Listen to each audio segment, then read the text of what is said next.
দেখছি বাঁকুড়া জেলায় পৃথিবীর বিখ্যাত রানীবাঁধ, যা ইতিহাসে বা ভূগোলের মধ্যে আমরা দেখতে পাই। সেই বাঁকুড়া জেলার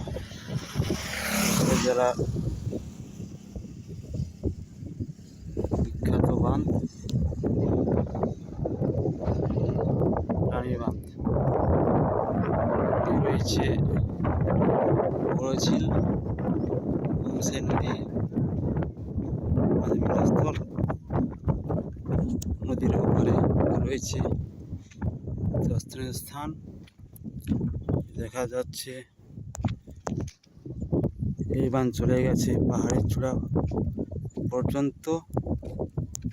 এইখান থেকে গাড়ি অথবা বাইরে যাওয়া যায়, পায়ে হেঁটে প্রচুর হাঁটতে হয়। গাড়িতে হলে খুব তাড়াতাড়ি পৌঁছানো যায় সেই পাহাড়ের চূড়ায়।